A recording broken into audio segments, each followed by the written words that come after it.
sepuh saking Paras mriki nggih. Jane nggih caket nggih. Janipun. Wah niki pun enten dalange. Oh nggih. Lah niki enten dalang cilik ugi. Wah, Mas sinten? Mas Fauzan niku nggih ajan dalang berdiri Mas, berdiri Mas. Berdiri. Nah, ada penonton, mbok menawi jenengan enten sing ngersake niki nggih dalang cilik. Niki nah, kelas pinten Mas Fauzan? Kelas 4 SD, pun dalang.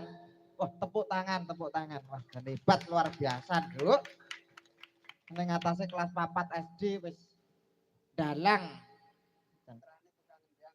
Oh, putrane Kang Asto Kendang. Nggih, nggih.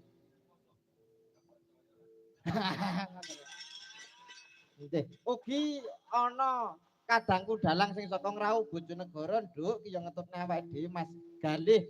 Mas Galih ndi Mas Galih? Berdiri, Le. Nah, ndi Meng Galih Meng. Lah nika ingkang teng peteng-petengan nika. Nah, niku Mas Galih saking Ngrau Bojonegoro.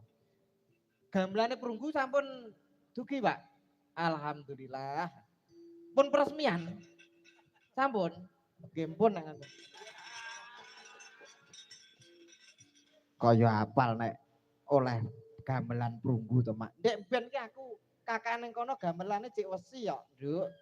Ya donga dinunga karo panjenengane Pak Tris karo kanca-kanca mugi-mugi saged napa kasembatan Mas juga nggih Pak Amin. Aku ya ngono bantu ndonga Nduk awake dhewe, heeh. Bedane Nduk, gamelan medun sanggare saya ngrembaka. Ana sanggar tari, ana sanggar wayang kulit, sanggar krawitan. Insyaallah mbok menawa kingkun Nduk mentas saka kene. Pelajar NU Ngawi uga bakal ngedeke sanggar, Nduk. Amin. Generasine ben ra pedhot. Sawangan ta Nduk sing rawit ki umure wis 50 up. Niki sing 50 mengisor nggih enten tasih. Ngene iki lho, Nduk. Ngene iki nek awake dhewe ora melu nguri-nguri ngono ya wis ora bakal teko adat budayane wong Nuswantara. Nembang riyen Mbak Yu. Jan awake dhewe ana pondok ya, Nduk. Heeh. Memuji mring ngarsaning Gusti. Hasbunallah wa ni'mal wakil, nikmal maula wa ni'man nasir, Nduk. Monggo Mbak Yu.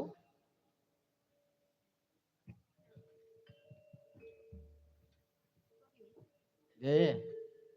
Nena.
Allah sesembahanku rintangan dulu menglimbang waktu kanggo mrasa munkar lan nafsu Sedulurku aja nganti kliru